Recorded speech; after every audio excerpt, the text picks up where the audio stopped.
is an Unspoiled Network podcast. This is Spoil Me, covering Gravity Falls, Season 2, Episode 8, Blendin's Game. In this episode, we find out a little bit more about Soos. I am enjoying the Soos-centric episodes much more than I expected, and I'm starting to wonder what exactly the deal is with his dad, because I feel like that's going to be important. Welcome to Spoil Me.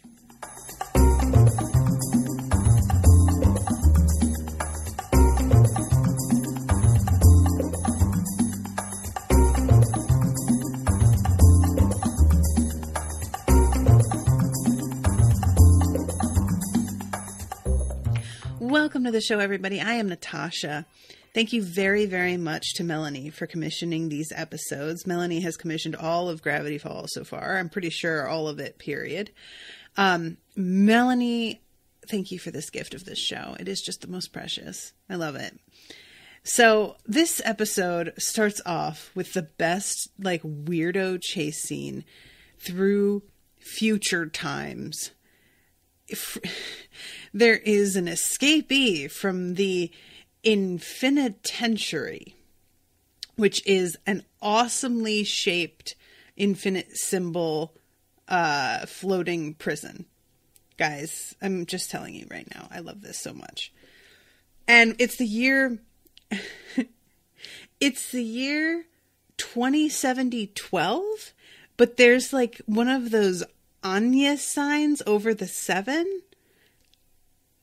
For all I know, I'm real bad at math, y'all. Pardon me, I'm going to adjust my mic here a little bit. Forgive me. For all I know, that little symbol means something for real. I honestly have no idea. It might not. But yeah, so this dude is running through the streets trying to escape being chased out by the time police. And it turns out that this is Blendin, who we have encountered before and who was apparently in the background of a bunch of episodes. He is the guy interfering with time and coming back into Gravity Falls and messing with shit. And he is the one who lost his little time jump dealie that allowed Mabel and Dipper to try to fix Dipper's attempt to come on to Wendy. Guys, I don't know if I actually registered that this guy's name is Blendin last time. I can't exactly explain why I find that so hysterically funny, but I can't stop thinking about it. It's been running through my mind the past couple days. Just, I don't know why. I think it might be because it's so close to the name Brendan, who was my ex-husband. I think that's part of it. And he was a little bit blandish. It turns out he wasn't, his personality, but he did look like a lot of other people. He just had one of those faces.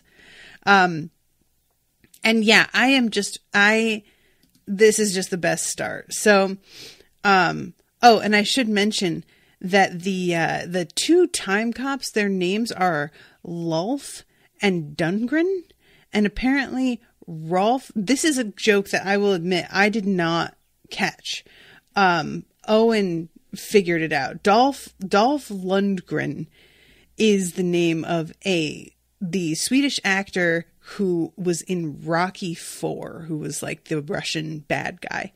So thank you, Owen, for noticing that, because I never would have picked up on that at all. So yeah, instead of Dolph Lundgren, it's Lulf and Dungren. So yeah, they're chasing after him, and he winds up getting caught very, very easily. It's embarrassing, to be honest.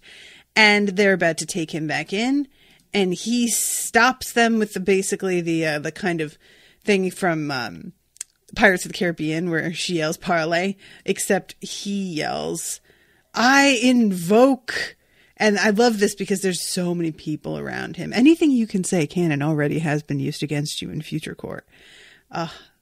Great lines, guys. So yeah, he stammers for 20 minutes. I invoke Globnar. And everybody's like, oh, Globnar. Oh my goodness. Oh, well, yeah, oh, well, well. And they say, speak the names and centuries of those accused.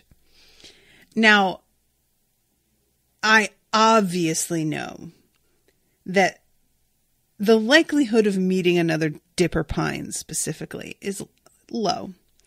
But I will be damned if there aren't 70 different Mabel Pines from the 21st century. Not specific enough, everybody. I want you all to know that this cartoon, but nevertheless, they immediately zero in on who these two are. And we get to see the two of them. It's a live feed of them hitting each other with bats. It's amazing. They are just literally standing there, hitting one another over and over again with wiffle bats. Not sure. And this projection goes out all over the world, or at least all over this prison ship. And one of them says, may the time baby have mercy on their souls. So we get to meet the time baby too. BT dubs. We go back into the past, which is our present.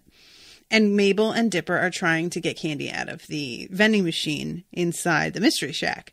And one of the pieces gets stuck. The bag gets stuck. And Soos immediately comes over and is like, oh, hey, I have this all figured out. Let me show you what I learned how to do. And he opens it from the side, pulls out all of these bags, hands them to them. And he says, a genius taught me that. Which, it's the most precious thing in the world. Once you know that Mabel taught him, that he never spoke to her again. He never actually got to know her, but he just, this one thing, he said, as a child, you must be a genius. And then as an adult, opinion has not changed. Still a genius. Obviously a gift to man. No regrets at all. I love it. And this moment when Mabel just decides, forget unwrapping them, I'm just eating them like this. And she throws all the candy in her mouth without unwrapping them. That is a whole mood. That is me PMSing. I'm just like, no, don't even bother. I will eat the box as well that these Russell Stover's candies are in. It's fine. Don't worry about it. I'll count that as fiber. It's a vegetable. I can't be bothered. Don't slow me down. I need to consume this. Thank you. So yeah, that was really funny to me. Also, I love her shirt this episode because she's wearing a pink donut shirt. So, and then at this point, Sue says something about, I would do anything for the Pines family. And you begin to learn why that is. And guys, I'm going to get real choked up this episode. So I hope you guys are all ready for that because honestly. So he leaves his wallet out and Dipper picks it up to give it back. And Mabel's like, ooh, aren't you curious? Let's go and check out. Let's snoop through his stuff. So they find first a laser gun membership, laser tag. He has 5 stamps on it or 4 stamps out of 5 already. So I guess he's going to get a free session soon. And they also find a piece of emergency salami that has hair sticking off it, a Post-it note on it that says 4 emergencies, and a Band-Aid stuck to it. The revulsion cannot be overstated.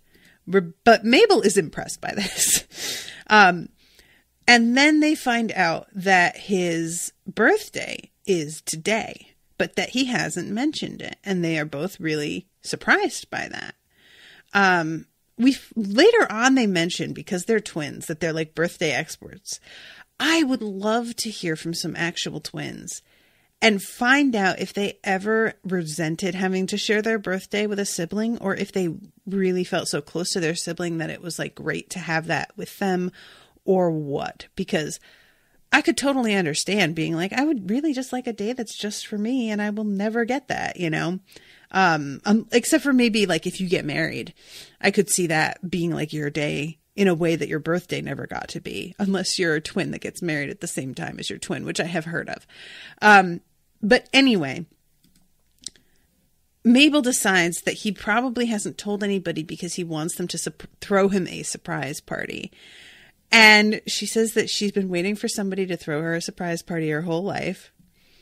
And Candy runs in and throws confetti and just yells, "Surprise!" And Mabel turns around and says, "Too little, too late, Chew." And Candy looks really sad and just walks away. I love this, that she's like just around to do this, and that she even made this effort. Melanie says, "I thought this episode might be emotional for you. I wondered if I should warn you, but didn't know how without spoilers, girl." You're about to find out. So we go to the setup that they have outside with a huge banner that says "Happy Birthday, yo." And they got all kinds of stuff for Soos. They've really put a lot of thought into this. It's really great. And Soos is being led in and his eyes are blindfolded. And he sees when they take the blindfold off, he looks terrified. It's not a joyful expression. He doesn't even seem to really register that his friends did this because they care about him. All he is experiencing is this like panic reaction. They got cake flavored pizza, pizza flavored cake, and they have that poor little dude. What, I can never remember his name. Razzle dazzle, friends. Oh my God. It's bad.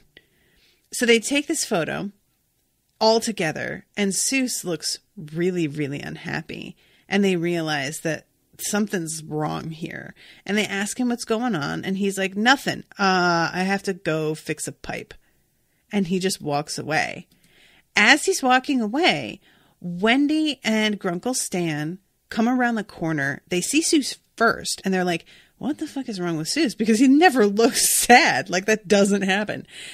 And then they see the huge, like, birthday thing that's been set up, and they both are like, "Fuck. Okay. Look, you didn't know. It's not your fault, but he hates his birthday.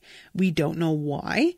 But it seems like ever since he was a little kid, something happened and he just doesn't really like it and he doesn't want to talk about it." And they say that they've tried everything.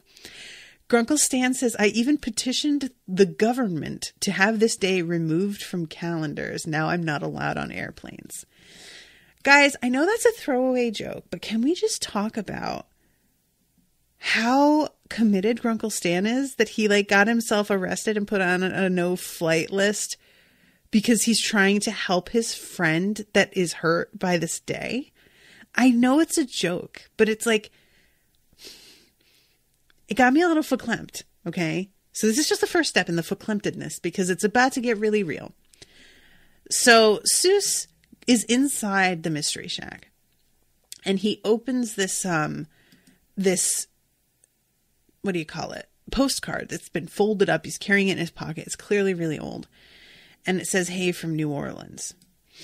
And they're all trying to decide what they should do. Should they try to cheer him up? Should they just leave him alone? Dipper decides that there has to be something they can do. We need to find something that is like foolproof. And Mabel comes up with laser tag. Now, it does seem, if this had gone to plan, this might have worked. Laser tag, he seems really, really excited about it. And I just, a part of me really wonders what could have happened here if that had just been the day and he was able to sort of like allow himself to forget, but still spend time with his friends, still have it be something special. But they are in the middle of like about to start this off. I love that there's a detail about how the walls are just mattresses spray painted purple because this used to be a mattress store. I love details about places that used to be stores for things that are like real depressing. I don't know about y'all, but there are like certain stores that I'm always just like, oh, what a drag. And they always wind up being the things that like when they start to show up in like an area mall, that's the signal that the place is about to go down the tubes. Mattress stores, I don't feel like I've ever even seen a mattress store in a mall, even when it was dying. So maybe that doesn't count. But you know what I'm talking about, where there's like framing places and you're just literally just like, how do you stay in, like, really? So they're all getting ready to go and they are committed. They're about to do this. No matter what happens, we promise we won't leave your side. And Soos says, okay, I guess I can give it a shot, and is really like trying to be good natured about it the way that he does. So he slows down to tie his shoe. And Mabel and Dipper run through without him, and they don't realize that they have run through a portal, and they are faced with the time police. And this is so amazing. She kicks one of them in the groin, and his cod piece speaks up and says something about how like it's a like state of the art cod piece. And all of a sudden, the little portal they ran through closes up. And Soos runs through and they're gone. And he just stands there going, dudes. And after they just said they will never leave his side, it's like so heartbreaking. So they obviously turn around and try to leave. They try to get out of there. But it turns out it's solid time-tanium. And here comes Blendin. And he is telling them all about like the fact that they done him wrong and that he can't believe they don't even know his name after they ruined his life. So I guess his name wasn't mentioned. After you stole my time device to win your stupid pig, I was cast out of the time anomaly removal crew, my whole life's purpose. And then I was given 10 squared life sentences in time prison. I spent every day since then planning my vengeance. And we see him make piles of mashed potatoes in the shape of Mabel and Dipper's faces. And now it has finally come. And Dipper's like, dude, really? Because we're kind of like in the middle of something. This is really like important. It's our friend's birthday. And Blendin is like, are you kidding me? What are you talking about? Globnar is the thing. This is very serious. I can't believe that you would even mention his birthday. Like that matters at all right now. And I love this so much. So we get a little sneak preview of what Globnar looks like. And the two of them, of course, are just like, yeah, absolutely not. No, I don't think so. And they wind up stealing a gun. She pretends to one of the guys that she's his long lost great grandmother. And he just looks at her and there's a moment of like hard eyes. And then all of a sudden, Gam. Oh my God. It's precious. I love it so much. And Dipper grabs the like time gun. I don't even know what you want to call it, but he takes it. They run and they manage to get back into their own time. It's a great little moment because they're all like so bereft. The one guy is like, Gam, how could you? So they use it. They try to jump back, but they jump back a little bit too far. Not hugely, not hundreds of years, but Soos is a kid.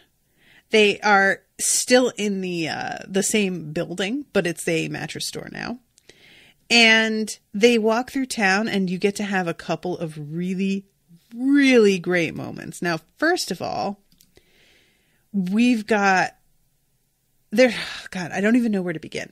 So I love that, yes, this is a mattress store.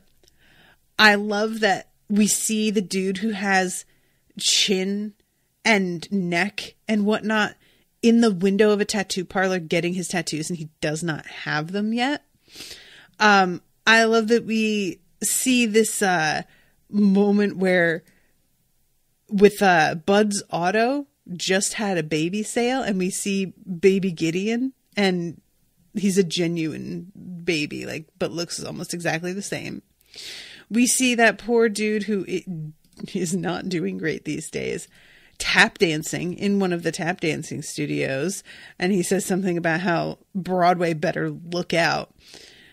And Mabel tries to tell him that this dream goes nowhere, Toby. And I'm like, I wish that, like, she wouldn't, in a way, because what a bummer, but like, she's right. And sometimes you do wish somebody would tell you. So I don't know what the good thing is here, but my very, very favorite is these two girls on tricycles. They come like flying up the sidewalk, almost run into Dipper and Mabel. They come to a screeching halt just in time. One of them leans over and whispers to the other, and the other says, "My friend thinks you're cute." "Oh my gosh, Tambry, shut up," and then shoves her. And it's obviously Wendy as a small child. So Dipper says, "Thank you, you're super young, so this is weird," and is blushing. And Mabel says, "Now you know how she feels, creep." And she says it good-naturedly and like kind of gives him a nudge. But you see him stop and go, "Yeah, wow. Oh, that got to me." He gets it. All of a sudden you see that, like, it clicked. It's like, it's the best. There are so many things that I wish we could do this for. Have these like moments where you could virtually experience what somebody else is going through so that you could get some fucking empathy. And I'm not trying to criticize Dipper here, because it's totally understandable why he doesn't really have perspective on this, you know? But I really, really enjoy the fact that the show even bothered with this, because it's so not something I would even think of being important at this point. I feel like the whole him being in love with Wendy has kind of been dealt with, and I'm fine with it. And I love that they're like, we're going to reference it, but we're going to do it in a way that isn't just beating a dead horse and still talking about him, like caring about her. It's going to help him like continue to move on and really understand where she's coming from. And it was just genius to me. I'm just like, I love it so much. So they go to the Mystery Shack and they're trying to keep an eye out. They are going in through one of the windows, climbing inside. And the reason that they came here, by the way, is because when they came out through the time portal, they damaged the little doodad that travels. So they need to get tools in order to fix it. So that's why they came to the Mystery Shack, because they know that there's going to be like repair stuff around and that they'll have access. So they go inside, they find the tool, but then we see a little kid trying to get his stuck piece of candy out of the vending machine. And Mabel comes up and does the exact same that Soos showed her, just like for her an hour ago, maybe. And she grabs him a bunch of candy and turns around, and it's really clearly baby Soos, looking almost identical, except he's got hair and he has no chin hairs. And he says, "Thanks, dog. You must be some kind of genius," and walks away. I love things like this because it's one of those moments where you realize that, like, if there's any truth to time travel stuff, there's going to be things that don't actually have a real beginning. There's no knowing who started what. So he learned it from Mabel, who had learned it from him, who learned it from Mabel, who learned it from him. You know, what a weird thing. So Mabel goes and runs over and gets Dipper's attention, and they decide that they are going to keep an eye on Soos and try and figure out what happened to him with his birthday, because he's wearing a birthday hat right now. Obviously, this is not like at this point in time, his birthday is no problem for him, right? So they are being smart about this. And they're like, so maybe this is the day when shit went wrong and we can finally figure out what happened. So they go to his abuela's house, and it looks like a really great party. He's being like loved on by his cousins, his older cousins. His grandmother is like bringing out this giant cake. It is a really sweet, and guys, can I tell you, you know, Soos is Hispanic. There are these two cousins that are pinching his cheeks. Oh my God. I used to hate this so much. It only happened when I went to see my father's side of the family. White side does not do this. Spanish side pinches your cheeks like so fucking hard too. And when they would do it hard, and there was 7 of them in a row that would do it, I wanted to die. And I would get so mad because I had really fat cheeks. I still do. But like as a kid, they were crazy. And they just, I guess, could not resist, but it was just the worst. I hated it so much. So I really enjoy that both of them are doing that in this scene. I was like, man, somebody just definitely, one of these animators or the writer is Spanish and knows what this is all about, because they just keep nailing shit culturally that I'm just like, subtle, but yes, exactly correct. So yeah, she got him a race car cake. There's all kinds of like details to show how much he is cared for, you know? So finally this kid sits down and Soos says, hey dude, could you move? That's the seat of honor. And it's Soos's birthday. He should be sitting there, but he's not. And the kid's like, well then who's it for? And he says, it's for my dad, actually. I haven't seen him in like 8 years, but he's coming today. And the doorbell rings that moment, and he says, that must be him. 8 years, y'all. And he's like 8 now. Like maybe he has never met his dad. Maybe once. He goes running to the door and has to calm himself down and be cool about it. And it turns out it's not his dad. It's a mail carrier with a postcard that says, sorry, champ. Couldn't make it this year. Real busy again. See you next year for sure, Dad. And this is the same postcard that he has been carrying around in his like pocket for years. And you see his cousin that he's like was in kind of competition with during Soos and the Real Girl run up and be like, hey buddy, don't worry about it. He'll be here next year. And Soos says, yeah, next year. And opens up this shoebox full of postcards, all promising to be there next year. And he just goes and sits down and by himself. And it's really, really sad. And this is when Mabel and Dipper say, like, sit down and realize, oh my God, this is way more serious than we thought. We were going to try and figure out what went wrong so that we could fix it. This is not a thing we can fix. Like, there's no doing anything with this. They're in the middle of this kind of serious moment when fucking Robbie comes up. Robbie was in laser tag as well and shot Soos a bunch of times and then came up and like just yelled like laser tag Robbie. This time, he shoots Dipper in the face with his water gun and then just says, young Robbie, and does a fist pump. It's a weird joke, but I am in love with it. I really enjoyed various Robbies talking about how they are this Robbie. It's great. So we see Abuela. She's standing in the hallway, and she's talking about how Soos's father is a deadbeat. And if she ever sees him again, she is going to rip his arms off of his... She's going to rip him limb from limb, if I'm not mistaken. It's the way she says it. I made you cookies shaped like dinosaurs. And he says, I don't want that. I want to see Dad. And she's like, well, you will.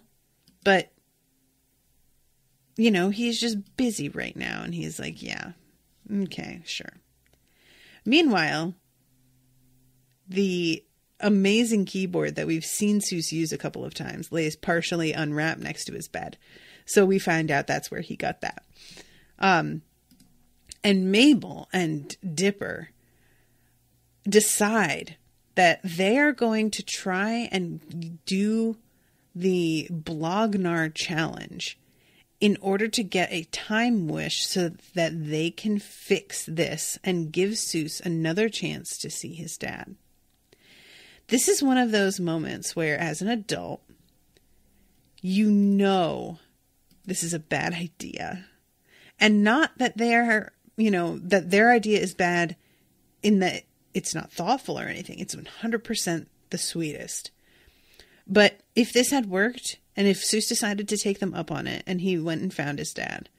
Now, at this moment, I am theorizing that Soos's father has something to do with the weirdness of Gravity Falls. He may even be the author of these journals, because I feel like there's no way this show is bringing up so specifically how his dad hasn't been around if there isn't going to be something coming back around about that. I could be totally wrong, and maybe that's all this is. But let's say that Soos is in the situation that most people are with a deadbeat parent. If you haven't met them, and they make no effort to meet you, and you get the chance to go back and change that and meet them after all, I can almost guarantee you that you will wish you had not done it. Deadbeat parents are deadbeats because they don't care. And you reaching out is not the part of the relationship that needs fixing. So you will try to create a connection that they don't want or care about. And it will hurt all the more because you get to watch in real time through actual face-to-face interactions how little they give a shit about you. And they may feel guilt. They may be aware that they're a bad parent. It doesn't change their behavior, though. If they wanted to change that, they could have done that many times over by now, but they have not. So this is the part that I feel really bad about in terms of like when we look at the situation and their idea of what would fix it is, oh, well, he wants to meet his dad and he didn't get to. Meeting his dad is the thing that will make him feel better. It's just, that's not what it's about. It's not meeting his dad that he misses. It's having his dad in his life that he misses. And there's no fixing that because that's not something his dad's interested in.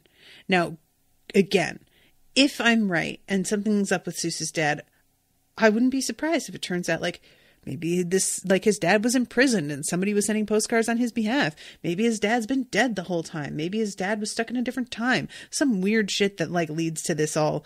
But again, I'm going with what a normal person would be dealing with. And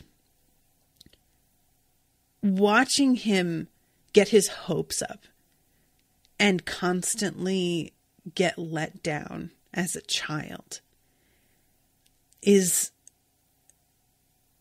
So a lot of you probably know, because I've mentioned before, that Owen has basically been adopted by his grandparents. Not officially, they considered it, but they did not actually carry through with that. His parents were criminally neglectful. Like, and when I say criminally, I mean it. They very nearly got arrested.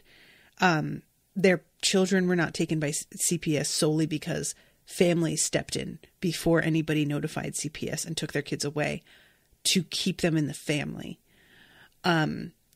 So Owen had a sister. She passed away 2 years ago, and she was adopted first by she was genuinely adopted, by his aunt and uncle. And Owen was taken in by his grandparents.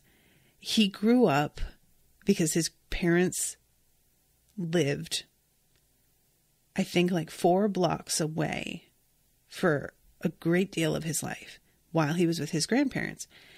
And they did not come to see him, like, at all. He was right there. They didn't bother. They did not care.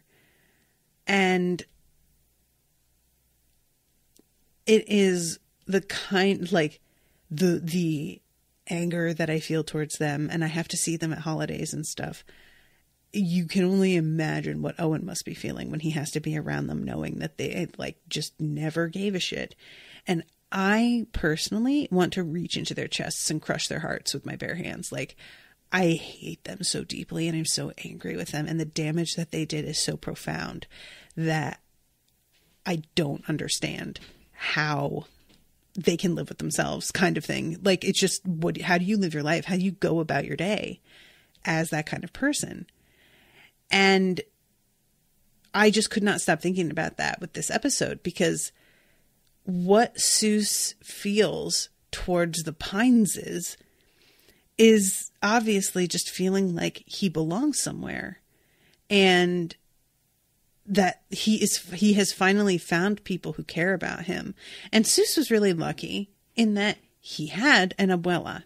He had her to care about him and try and shield him as best she could, although she couldn't completely, and defend him and get angry on his behalf. And Owen had that too with his grandparents.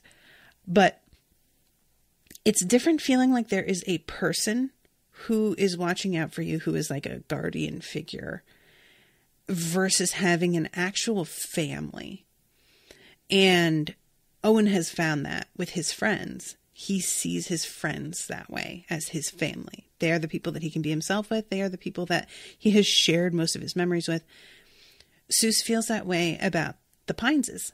They, like, and I say they, but like, keep in mind, Dipper and Mabel are here for summer vacation. They aren't going to stay. And I do worry about that a little bit for Soos, but at least he has found Stan, and he, you know, through Stan has Wendy. He has a family of a kind now that he has created himself. And it's very tempting, I think, when you did not grow up with family and you have created a family for yourself, to see that as less somehow valid.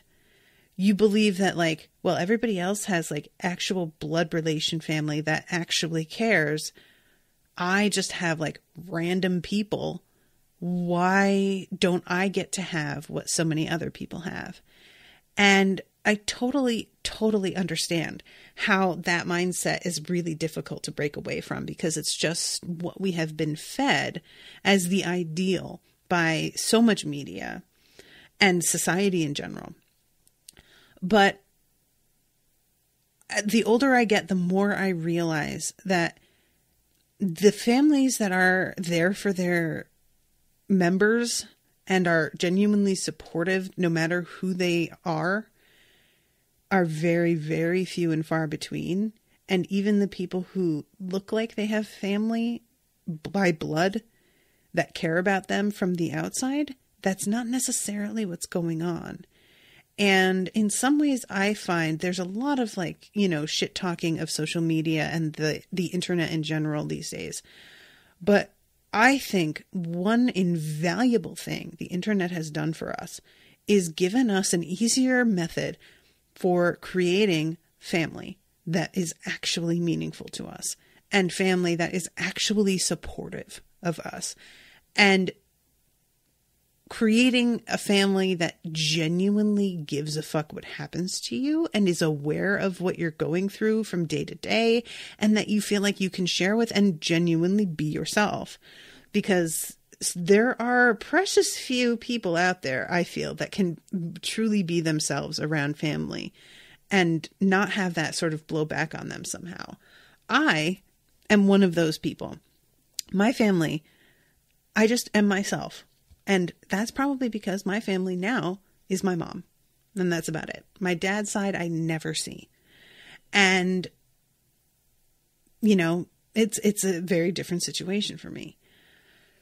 So this whole thing with Dipper and Mabel, their hearts are totally in the right place. I get so much what they're trying to do here.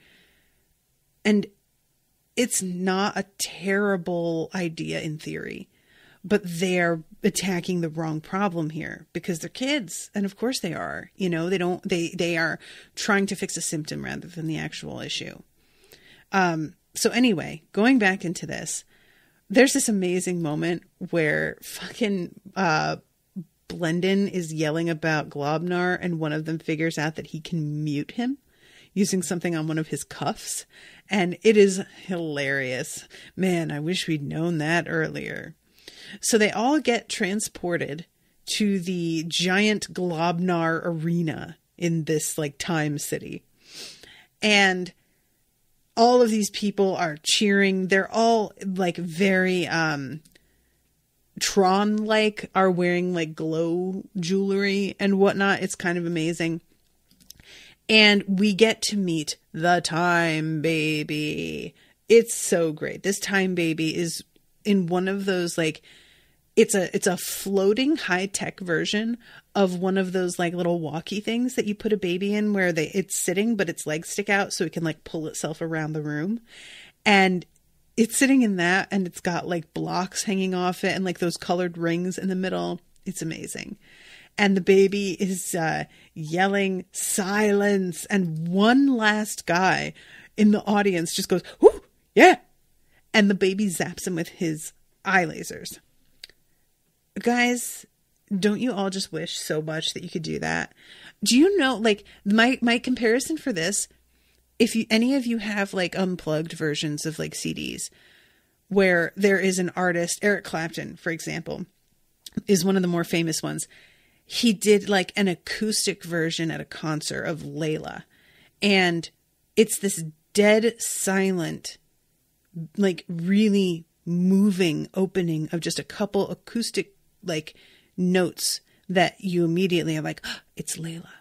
And it would have been perfect and so high impact, except some fucking dick in the audience at that show during the recording went, "Woo, Layla." And you're just like, dude, really? What are you doing? Why? Because we didn't know it was Layla? We're all here because we know who he is and what these songs are. You're not special. Shut the fuck up. This isn't about you. But he had to. He had to. And now it's immortalized for all time on this fucking unplugged soundtrack. And it's just like, guys, you just can't let a moment just be what it is. So I wish so much that the Time Baby had been there to zap that guy. And then we could have just like, you know, used that time power to like go back and re-record that intro without that fucking guy there. Anyway. So, he says, "Welcome, Globnar tributes. I have a very important nap to get to, so let's make this quick. You each have a chance to settle your time feud through gladiatorial combat. You will have until Time Baby finishes drinking this cosmic sand in this hourglass." And then the bottle is like being shoved in the baby's face because he's refusing to drink out of the bottle, which is amazing. And this is when Blendin tells Mabel and Dipper that his wish is going to be that the two of them were never born, which is pretty intense. And they are like, "You are definitely going down." And he is like, "Am I though?" And he has this spear and he just like spins that shit like it's nothing.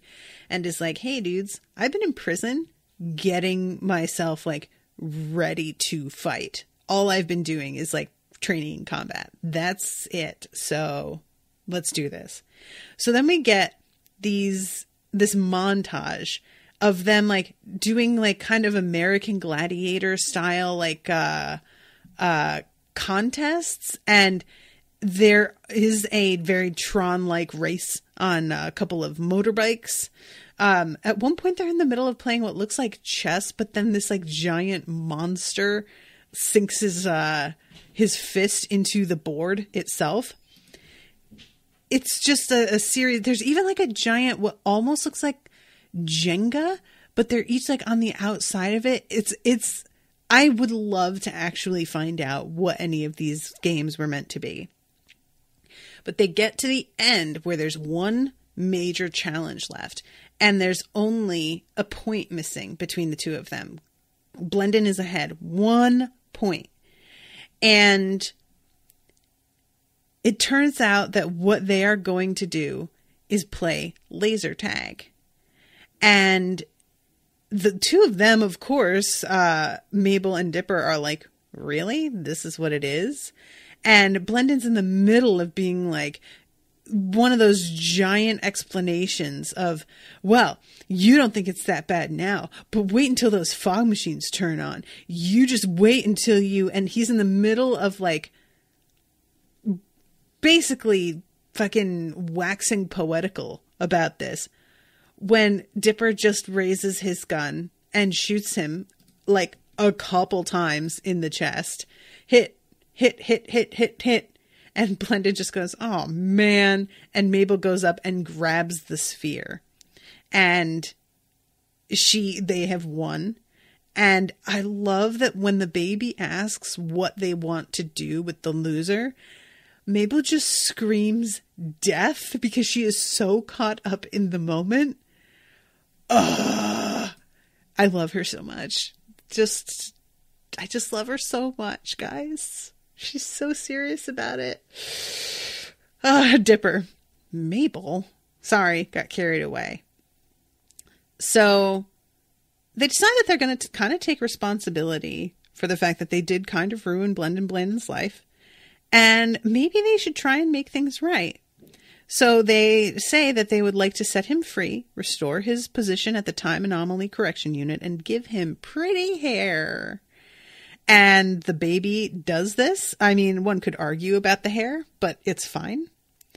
And I really liked this. I like the fact that, like, despite him being rather an unreasonable human being, they are still just like, yeah, you know what? Like, we didn't know that we were fucking him over, but that doesn't mean that we didn't do it. So, yeah, how about maybe we just make that right for this guy? Because it does seem like everything sucks for him.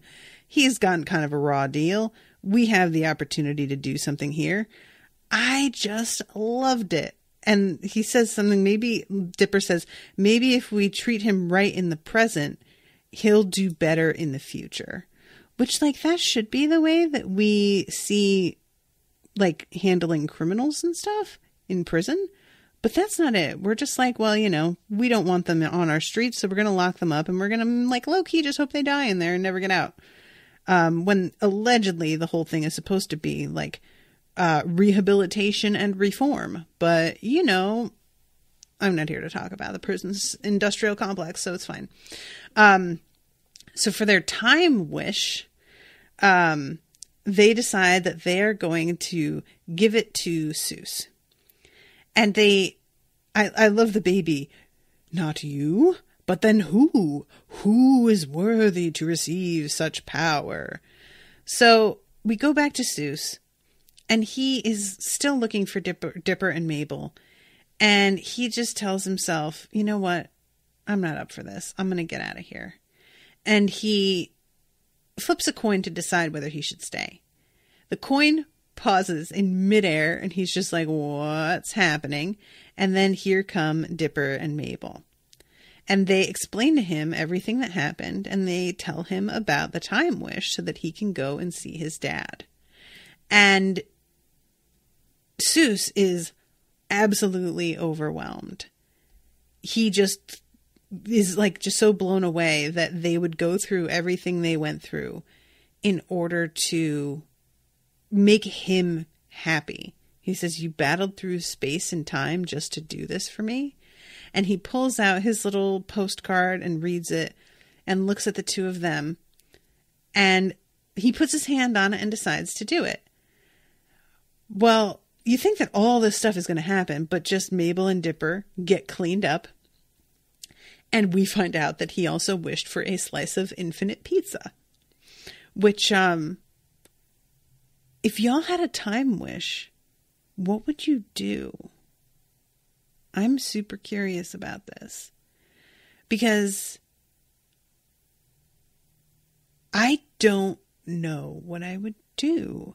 There are so many things that, like, on the one hand, I feel like I wish I could change them. But on the other hand, when seen big picture, they were like key to me getting where I am today.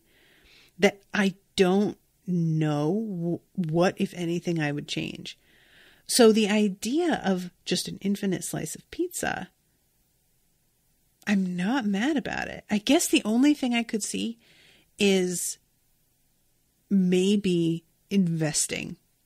Like taking some money and putting it into stock for something and then being able to like have that money. That's probably like something financial would be the thing that I would do for the time wish.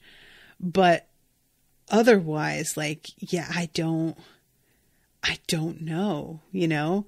And he says when he comes back and Dipper and Mabel are just like, dude, seriously? What did you do at the time? When she says,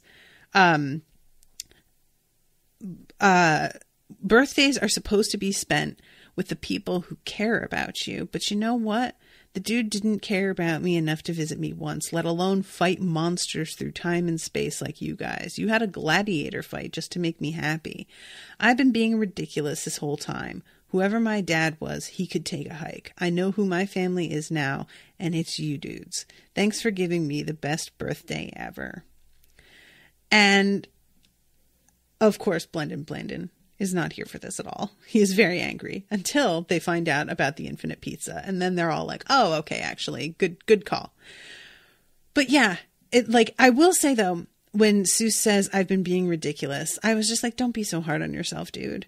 It's not your fault that you still feel trauma from being abandoned by a parent. Like, that's fine. You're not being ridiculous. That's completely valid. And we see him throw it into the trash before they all go back in to finish laser tag for the last 10 minutes that it's open.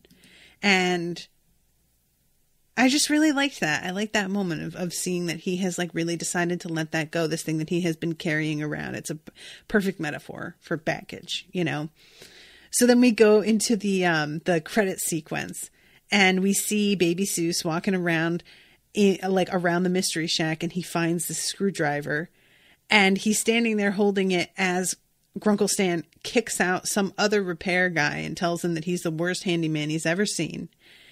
And Grunkle Stan turns around and sees Soos. Hey, you, Gumdrop. Guys, he is Gumdrop shaped. This is great. I love it. It's a perfect name. Hey, Gumdrop, think you can fix a golf cart? And little child Soos, well, I don't know if boom, you're hired, throws a shirt on him. One size fits all. Step right up to the mystery shack, folks. And it's just this moment of Soos looking at Grunkle Stan as he walks away and getting this sort of look on his face that oh, somebody wants me. Somebody who is not my grandma, who I kind of feel is required to love me. And it's just the beginning of a loyalty that I don't know if Grunkle Stan really realizes how deep it runs, but I really appreciate knowing that whether Grunkle Stan gets it or not, he is also deeply loyal to Soos, as it turns out, in his way. So, yeah. Guys, this one got me. Melanie commented, this whole plotline and Grunkle Stan's efforts really culminate in the plot of this episode. In Dreamscapers, Soos joked with Grunkle Stan's unconscious body. I love Soos like a son. Did he? God, I don't remember that. Fuck. Hearing you talk about this reminds me of when Rose in Doctor Who disrupted time to try and make a connection she wanted with her dad. Oh, yeah, totally. The Guts / Legend of the Hidden Temple vibes are strong. Guts. Shit, I forgot about that one. Legend of the Hidden Temple, for sure. I'm looking up Guts right now because that's ringing a very faint bell. Oh, yeah.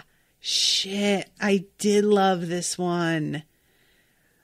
I think that I had I think that Guts was the show that was the more popular when I was a kid, or it was at least on at a time that I was most frequently home and available to see it. And so I got really upset because I liked the whole aesthetic of Legends of the Hidden Temple way more. I was super into the sort of fantasy aspect of it. And it made me really sad that Guts was the one that was always on. It was still a really cool game, and they still have the obstacle courses and the mountain thing to climb and all of that. So it was legit, but it was not the same. You know what I mean? It was much more like American Gladiator, but for kids, versus something that I was oh, I could pretend to be Indiana Jones, But yeah, thank you for reminding me of that, Melanie. I totally forgot about that. I wish that American Gladiator would come back. A modern version of it. I would be so down for that, like 1,000%. Anyway, but yeah, guys, like this episode,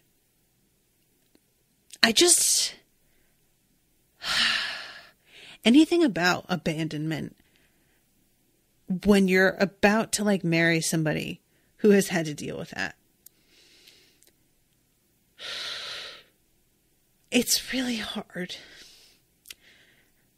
And it's part of why I get really angry sometimes, because Owen has these friends that he sees as family, and most of them don't really get it. They don't really understand that's how it is for him.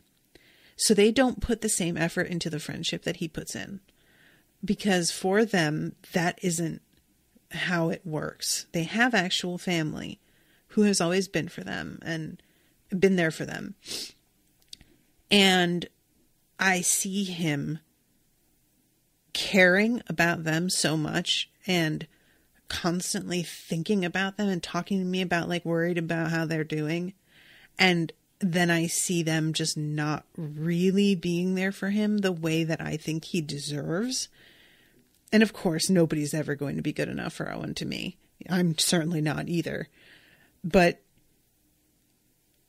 I just want that for him so bad, you know? And I hope that I can give like a little bit of that to him. It's just hard. People are very unaware of the damage that they do sometimes, you know? And it's not an excuse. I hate when I cry like this, guys. I hate it. It's not an excuse that you just like, oh, I didn't know it would hurt you. Like, it just take a fucking second to think about it and maybe you would get it. But to a point, there are things that folks will never really be able to completely understand unless they personally go through it. That's just like an unfortunate fact of life. I think we can all have empathy if we try, but there are still going to be things that you just really don't quite get. As much as you can imagine and do your best to put yourself into a situation, it's not going to be the same. And it's just, I really like knowing this about Soos. It's just added a whole new layer to the way that I see his character that I really appreciate, you know, and I love seeing how much Mabel and Dipper were willing to risk just to make him happy and make him feel better because they were sad that their friend was sad. Just a really sweet episode. Melanie asks, is that your time wish, American Gladiator, to come back? Yeah, and I'll invest in that. That would be my investment, is in the new American Gladiator show. She says, hugs for you and Owen, you protect your boy. I try. I really, really do. But it's one of those like delicate balances, because there comes a point where if you're too much of a, like, if you try too hard, then what people do will not mean the same thing to him, because he'll feel like they seem obligated due to you biting people's heads off. So I try and hide that I'm biting their heads off is really what it comes down to. But I'm still out there doing that shit though. Anyway, I'm going to wrap this up. Thank you again, Melanie, for commissioning this. I really appreciate you. I appreciate you being here in this chat. Thank you to everybody who has been listening and commissioning episodes of Spoil Me. Melanie's the only one who's been commissioning episodes of this show. And I hope you guys have been enjoying the coverage. And I will be seeing you all again soon with a new episode. So until then, toodaloo, motherfuckers.